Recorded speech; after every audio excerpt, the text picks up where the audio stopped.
Hello, everyone, and thank you for joining us at Toyota's live stream from CES. I'm Bob Carter with Toyota, and I wish I could show everything to you now about this exciting new concept vehicle we're debuting today, but I can't. So you have to stay tuned because it's top secret. Or you can go to Toyota's Facebook Live, YouTube Live, or live stream pages.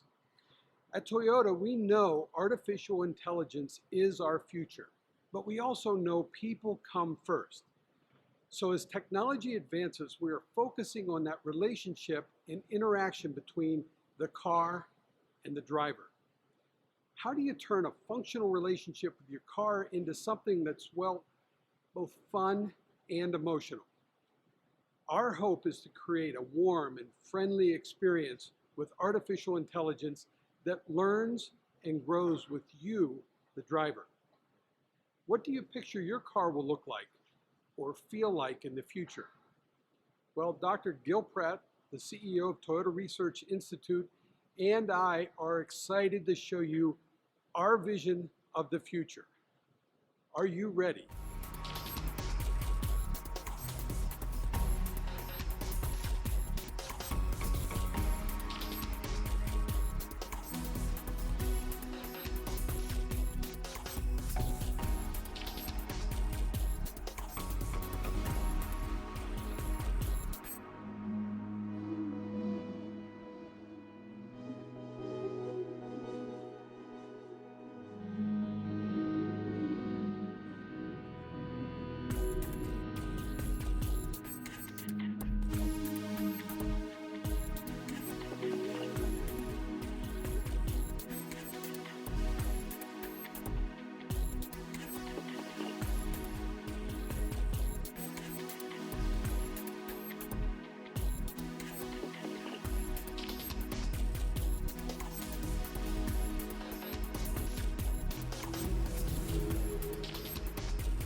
How well do we know our cars? Pretty well, as it turns out. From their form to their sounds. We knew them as our home away from home. But how well do our cars know us? This is not a question we could answer. Until now. It's been a while since the last milestone, but technology is reigniting our story as a true partner in our evolution. It's intelligence empowered by a common understanding. It's automation shielding us from the unexpected. It's connectivity, broadening what's possible. The car has never failed to inspire us. But as we spend more time together, it will grow to truly understand us. Knowing what moves us, protecting us under any circumstance, anticipating our curiosities, and sparking our imaginations. More than a machine, it will become our friend, car and driver. What was once an unspoken bond will now progress on new grounds of mutual affection. Together, we've come a long way, so let's keep going.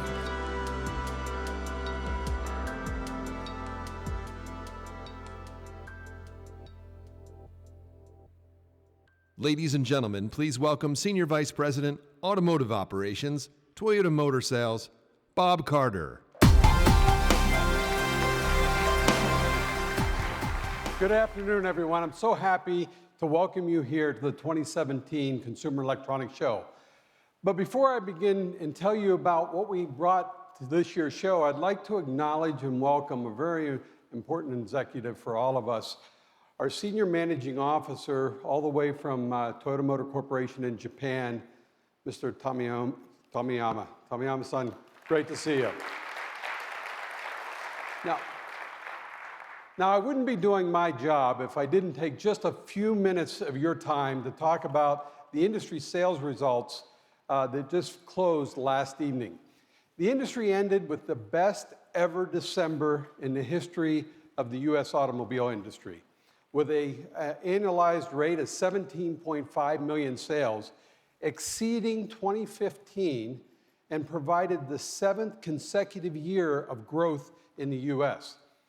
But most notably, we've seen the car-truck mix move from 50-50 to about 37-63 over just the last 3 years, which really demonstrates that this movement of consumer preference to SUVs and trucks is real and sustaining.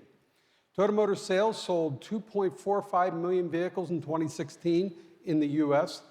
The brand was the #1 retail brand for the 5th consecutive year, and it was our 15th consecutive year where Camry was the #1 selling vehicle in America. And our Lexus brand had a terrific year in its 2nd best year in its 27-year history. So, okay, let's get on to it. Toyota has amazing floor display this year over at the Convention Center that we're really proud of. You're going to get a first look at our next generation telematics system that we call Entune 3.0. We're also showing off the Smart Device Link, and it's our new platform for app developers to be able to connect smartphones and vehicles. So I would encourage everyone, as you have a few minutes over the next couple of days, to please stop by our booth and take a look. But today we're going to do something a bit different. We're going to introduce you to a really special concept vehicle. And we're going to tell you why we believe it's so special. Because all of this talk about advances in automotive technology, it's really easy to lose sight of why we build cars. We make them for people. And at Toyota, we think the most important question isn't whether vehicles of the future will be equipped with automated or connected technologies. Of course they will. But the most important question is this: what is the relationship, what will the relationship be like between those new vehicles of the future and the people who use them? Will that relationship be cold, robotic, sterile, tool-like? Are we going to be building just technology on wheels and nothing more? Or can technology be warm and friendly, engaging, immersive? Because cars have always done more than just get us from point A to point B. Cars have become our home on wheels, and we connect with our cars. We build an emotional relationship, and thanks to the research into advanced artificial intelligence, we think the future of the automobile is a vehicle that connects with us. So, ladies and gentlemen, it is my pleasure to introduce to you the advanced artificial intelligence system we call UE. Now, UE learns from us, grows with us, builds a relationship that's meaningful and emotional. Now, what does that mean? UE learns our preferences and our lifestyle and remembers where we like to go, pays attention to whether we're happy or sad, and helps in ways that are both big and small while anticipating our needs and improving our life. So UE, what are you still doing up on the screen? Why don't you come down and show everybody our new amazing car?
So what do you think? Isn't this a gorgeous car?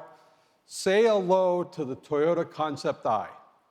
I want to recognize and congratulate a few people. First, our Caldy Studio Chief Engineer, Ian Cartabiano. Ian, welcome. As well as the rest of our Caldy design team that worked on this beautiful car, as well as our Chief Engineer, Akabi. Akabi-san, thank you for joining us. They've done some amazing work to bring this car to life. But there's more to it than just a pretty face. The Caldy team developed a concept that we're calling kinetic warmth. It's a design philosophy that's guided every element of the Concept I's creation, beginning with artificial intelligence.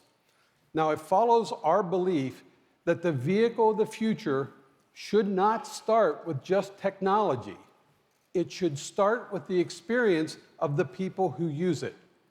And so we built the Concept I from the inside out, focusing on making it immersive, warm, and energetic. With a user experience assistance from the Toyota Innovation Hub in San Francisco, the interior is designed to help support that user experience. Now, you'll notice lines flow from the center of the dashboard throughout the vehicle, and Yui can travel around them using light, sound, and even touch to communicate critical information. There's an amazing 3D heads-up display to help keep the driver's eyes, and most importantly, their attention to the road. But information also appears like magic on the dashboard, on the walls, on the seats, wherever you need it, whenever you need it.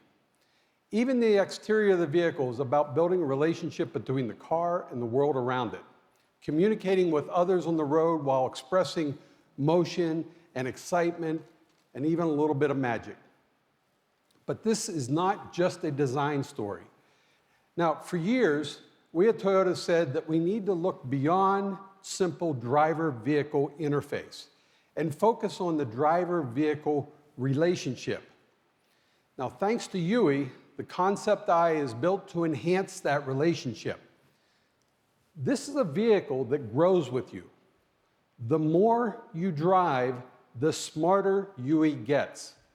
It learns to anticipate your needs, and that intelligence is more than about just planning your next route. Yui uses sophisticated biometric systems to monitor the driver's attention and emotions, and can help determine when to trade off control of the vehicle between automated and manual driving, depending on the conditions. With Yui and Concept I, the car and the driver, well, they become as one, as teammates. And this is a team that I know I'm going to want to be part of because it's just fun. Concept I is kinetic, it's exciting, and it's passionate. And thanks to the Concept I advanced automated driving technologies, it's a car that people with all levels of ability are going to be able to experience. And that's what it all comes back to. Using technology to help people in ways, whether it's big or small, whether they're in or outside of cars. Now, this Concept I isn't going to be on the road tomorrow, but we still have an awful lot of work to do. But guess what, folks? We will be evaluating many of the Concept I's features and technologies on the road in Japan within just the next few years. And I, for one, I can't wait. So now it's my pleasure to introduce someone who can tell you much more about what we're doing to make this amazing vision of the future a reality. Please welcome our CEO of the Toyota Research Institute, Dr. Gil Pratt. Gil? Thank you, wonderful. Thank you very much, Bob, and thank you, Yui. Good afternoon, everybody, and welcome again to the press conference. This is the one-year anniversary of the Toyota Research Institute. Our job is to explore emerging opportunities, to identify gaps in research, and to move in new directions. Now, sometimes we find dead ends as well, but we always move quickly to explore great ideas. In the 1 year of our existence, we've assembled an incredible team. We've hired more than 100 people. We've added 50 more people from Toyota Motor Corporation, and our plans are to hire another 100 people this coming year. TRI's mission is focused on artificial intelligence. It includes 4 goals. First, we're dedicated to greatly enhancing vehicle safety, and someday creating a car that is incapable of causing a crash, regardless of the abilities of the driver. Second, our goal is to greatly increase mobility access for those who presently cannot drive. Third, we plan to heavily invest in robotics to move people not only across town, but also within their home from room to room and help them to age in place. And finally, we have a goal to accelerate discovery in material science by applying techniques from artificial intelligence and machine learning. Now, research is our middle name, and it's what we do. Much of it, but not all of it, with Stanford in Palo Alto, California, with the University of Michigan in Ann Arbor, and with MIT in Cambridge, Massachusetts. We recently opened, in fact, in Massachusetts, our permanent facility that you see over here. Now, before we go any further, I need to remind you that I used to be a professor. And of course, once you're a professor, you're always a professor. And so I always enjoyed, of course, the process of doing research, but I also love to give lectures. And so I'm giving you a lecture today, and there's even going to be a short test towards the end of the remarks to see how you do. Actually, more seriously, my remarks today reflect on findings from a few key research projects that we've been engaged with, both ourselves and our partners over this past year. It's framing a question that is specifically designed to offer us clarity and to provoke a discussion throughout the industry of just how complicated this business of autonomous mobility really is. This question that I'd like to discuss with you today is as follows: how safe is safe enough? Society tolerates a lot of human error. We are, after all, only human, but we expect machines to be much better than us. Last year, there were about 35,000 fatalities on US highways involving vehicles that were controlled by human drivers. Every single one of those deaths is a terrible tragedy. So what if we could create a fully autonomous car that was as safe on average as a human driver? Would that be safe enough?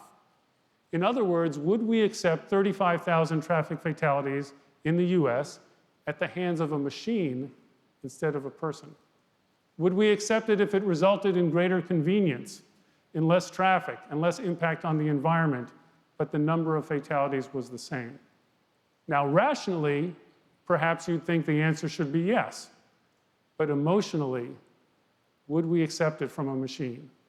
We at TRI don't think that it's likely that being as safe as a human being is actually an acceptable standard.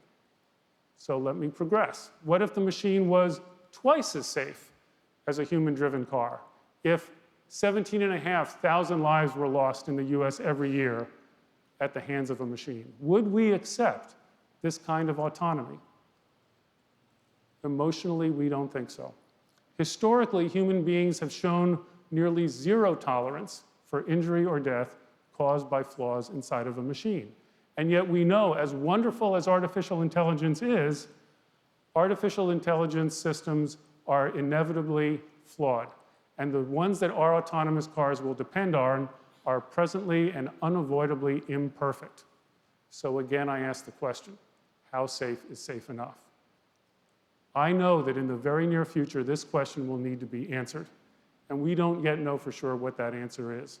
It's not even clear how that standard will be devised and by whom. Will the standard be local, or will it be the same everywhere in the world? It's a very hard question. So let me shift to a standard where we actually do have some answers. It's SAE International J3016. It was revised just last September, and it defines 5 levels of automation. I want to review this standard with you in a typical university lecture, because there continues to be a lot of confusion within the media about it. And I think it's important that everyone really have a common vocabulary and understand it. All car makers are aiming to achieve level 5 autonomy. In level 5 autonomy, the car can drive fully autonomously under any traffic or weather condition at any place and at any time. No human being required. I need to make it perfectly clear. It's a wonderful, wonderful goal. But none of us in the automobile or IT industries are close to achieving true level 5 autonomy. We are not even close. And collectively, our current prototype autonomous cars can handle many situations, but there are still many others that are beyond current machine competence. And it's going to take many years of machine learning and many more miles than anyone has logged, both in simulated and real-world testing, to achieve the perfection that's required for level 5 autonomy. Luckily, there's good news, because SAE defined not only level 5, but level 4. And level 4 is almost as good as level 5, but it turns out that it will have a much shorter timetable for arrival. Level 4 is a fully autonomous car that only works in specific operational design domains.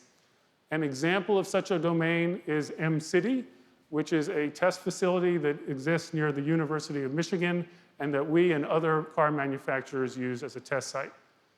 We can design at that test site various restrictions to test level 4.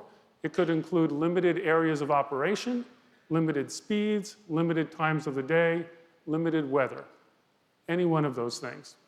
So when it comes to company A or company B or company T saying that it hopes to have autonomous vehicles on the road by the early 2020s, it's level 4 that's the technology that is probably being referred to.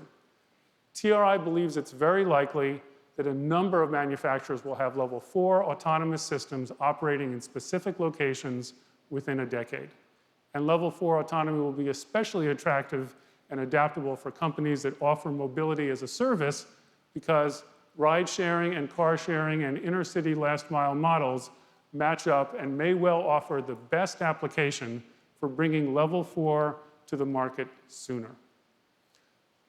Moving down the ladder, let's look at level 3. Again, to make sure that we're all sharing the same vocabulary. Level 3 is a lot like level 4, but with an autonomous mode that at times may need to hand off control to a human driver who may not be paying attention at the time. Handoff, of course, is the operative term and a difficult challenge. In level 3, as defined by the SAE, the autonomy must ensure that if it needs to hand off control of the car, it will give the driver sufficient warning. Additionally, level 3 must also ensure that it will always detect any condition that requires such a handoff, because in level 3, the driver is allowed to disengage and is not required to oversee the autonomy. Instead, they may engage fully in other tasks, like reading a book, checking your email, looking at your phone. The term that SAE uses when a vehicle system can't handle a particular dynamic driving task is a request to intervene. And so the challenge lies in how long it takes for a human driver to disengage from texting or from reading once the autonomy requests this kind of a fallback. It also depends on whether the autonomy system can absolutely ensure that it will never miss a situation where a handoff is required. Now, considerable research shows that the longer a driver is disengaged from the task of driving, the longer it takes for that driver to reorient and get back into driving. Furthermore, at 65 miles an hour, a car travels around 100 feet every second. That's a long distance. It means that to give a disengaged driver, let's say 15 seconds of warning, at that speed, the system has to spot trouble 1,500 feet away, or around 5 football fields ahead. That's an extremely hard guarantee for a level 3 system to provide, and it's very difficult to achieve. Now, regardless of the speed, a lot can happen in 15 seconds. So picking that as a time to reorient a driver, ensuring that is very, very difficult. And it means that it may even be possible that level 3 is as difficult to accomplish as level 4. So let me, again, by way of sharing our vocabulary, bring us down to level 2. Level 2 is perhaps the most controversial right now because it's already here, it's already functioning in some cars on public roads. In Level 2, a vehicle handoff to a human driver can occur at any time with only a second or two of warning. It means the human driver must be able to react mentally and physically at a moment's notice. Even more challenging is the requirement for the Level 2 human driver to always supervise the operation of the autonomy, taking over control when the autonomy fails to see danger ahead. If you want to understand Level 2, you must remember that drivers must always monitor the autonomy, sort of like tapping on the brake to disengage adaptive cruise control when we, as a driver, see debris in the road that the adaptive cruise control sensor doesn't detect. This will happen in Level 2 systems, and we must never forget it. Human nature, not surprisingly, remains one of our biggest concerns at TRI. There are indications that many drivers may either undertrust or overtrust a system. When someone overtrusts a Level 2 system's capabilities, they may mentally disconnect their attention from the driving environment and wrongly assume that Level 2 systems are more capable than they actually are. We at TRI worry that overtrust can accumulate over many miles of hands-free driving at Level 2. And paradoxically, the less frequent the handoffs occur, the worse the tendency to overtrust may become. There's also evidence that some drivers may deliberately test the system's limits. They essentially may misuse the autonomy in a way that it was not intended to be used. So we need to think a lot about situational awareness and mental attention. It turns out that maintaining this kind of awareness that's required while engaged in monitoring tasks has been well studied for 70 years. Research psychologists call this the Vigilance Decrement. The research started during World War II, when it became clear that radar operators looking for enemy movement became less effective as their shift wore on, even if they kept their eyes on the task. So in 1948, a research psychologist named Norman Mackworth wrote a seminal paper. It was called The Breakdown of Vigilance During Prolonged Visual Search. The experiment that he performed used a clock that he devised that only had a second hand, except that the second hand would occasionally and randomly jump by 2 seconds instead of 1. So it turns out that even if you keep your eyes on the clock, on the Mackworth clock, this graph here shows that over 2 hours of time, your performance at detecting these 2-second jumps will decrease in proportion to how long you do it. So as I promised you at the beginning, we're going to give you a test. It's a 20-second long test that I warned you you were going to have, but it's not too long, so let's see how it goes. I want you to watch the second hand of this clock here, which, just like Mackworth did, every time the hand bumps by 2 seconds instead of 1 second, I want you to clap your hands. So we'll have you do the Mackworth test. You ready? Here we go.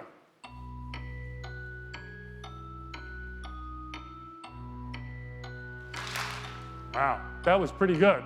Let's see if we can detect it even better.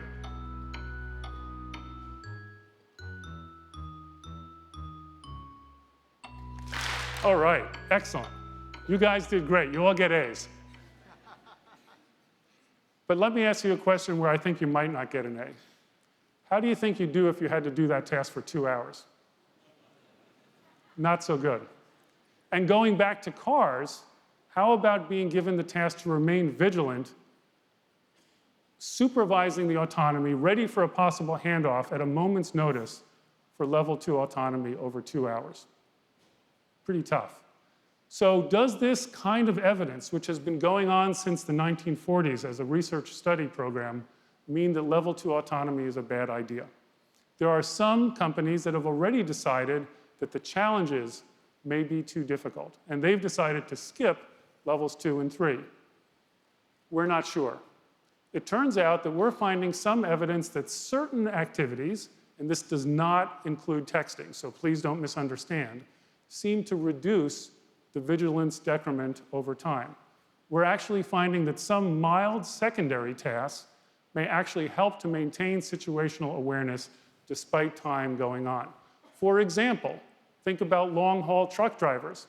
They have extremely good safety records comparatively, and you have to ask yourself, how do they do it? Well, perhaps it's because they employ mild secondary tasks to help them keep vigilant. They talk on two-way radios. They scan the road ahead. We know, of course, they look for speed traps. Well, almost all of us, when we've had a long car trip, have listened to the radio, perhaps as a way of staying alert during a long drive. Now, if you talk to safety experts that have studied this, there are divided opinions over whether doing that kind of secondary task is a good idea or a bad idea. Now, as Bob said earlier, the human-machine interface and the human-car relationships are extremely important to Toyota. We at TRI continue to explore this issue, and we're continuing to try to find answers. So we don't know. But what we do know for sure is that as we move forward towards the ultimate goal of full autonomy, what is most important is to strive to save as many lives as possible in the process, not just at the end. Because it's going to take decades to have a significant portion of the US car fleet functioning at level 4 and above. And so for that reason, as I've spoken about for quite some time now, TRI is taking a two-track approach. We're simultaneously developing a system that we call Guardian, which is designed to make human driving safer, while simultaneously we are working on levels 2 through level 5 in a system that we call Chauffeur. Much of the work in hardware and software that we're developing to achieve Chauffeur is also applicable to Guardian and vice versa. In fact, the perception and the planning software that's in the Guardian and Chauffeur systems that we're working on are basically the same. And so the difference is that Guardian only engages when it's needed, while Chauffeur engages all of the time whenever the autonomy is turned on. This video here demonstrates an early prototype of our Guardian simulator, which we have at our temporary facility in Palo Alto. I'm very happy to say that we're now working on a new, highly advanced simulator, which we're going to show off soon, in our new permanent facility in Palo Alto that we're currently in the process of moving into. So to understand Guardian, you can think about anti-lock brakes, vehicle stability control, automatic emergency braking as early forms of Guardian. But the Guardian that we're thinking about goes beyond that. And when it arrives, it'll be a hands on the wheel, eyes on the road, only when needed system that merges human and vehicle situational awareness. The Guardian driver is meant to be in control of the car at all times, except in the cases where the Guardian anticipates or identifies a pending incident and briefly employs some kind of corrective response. Depending on the situation, Guardian can alert the driver with visual cues, with audible alarms, and then, if necessary, influence or control speed and steering the same way that a chauffeur would do, but only temporarily. Like UE, the concept I agent, Guardian employs artificial intelligence. And like UE, the plan is for Guardian to become smarter and smarter through both firsthand data gathering experience and intelligence that is shared via the cloud. Over time, we expect Guardian's growing intelligence will allow it to sense things more clearly and more quickly process and more quickly anticipate a wide array of situations on the road. Now, every year, cars get safer.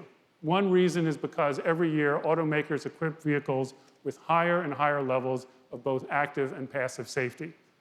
In ever-increasing numbers, with active safety, vehicles are already being entrusted to sense a problem, to choose a course of action, and then to respond, assuming for a brief period control of the vehicle. Which brings me back to concept I and how we think about it at TRI. At TRI, we think that UE, the concept I agent, might not only be a way to engage with human beings and provide useful advice to the driver. We think it might also be a way to modulate and maintain a driver's situational awareness using mild secondary tasks to promote safety. We've only begun this research to find out exactly how that would work. Perhaps, for example, UE could engage the driver in a conversation that would reduce the vigilance decrement the way talking on the two-way radio or even looking for speed traps seems to do with truck drivers. We think that the agent might be even more effective because UE would be coupled to the autonomy system in the car, which would be constantly monitoring the car's environment, both inside and out, merging human and vehicle situational awareness. We're not sure, but at TRI, we're aiming to find out. Now, Toyota is involved in many aspects of making future cars safer and more accessible. UE and Concept I is a small part of that work, but it has the potential for becoming more than a helpful friend. It has the potential for becoming the kind of friend that looks out for you and keeps you safe. It has the potential to become a guardian as well as a chauffeur. And so our goal at TRI is to someday create a car that will be never be responsible for causing a crash, whether it's being driven by a human being or being driven by a computer. Concept I, in summary, may become a key part of that plan. Thank you very much.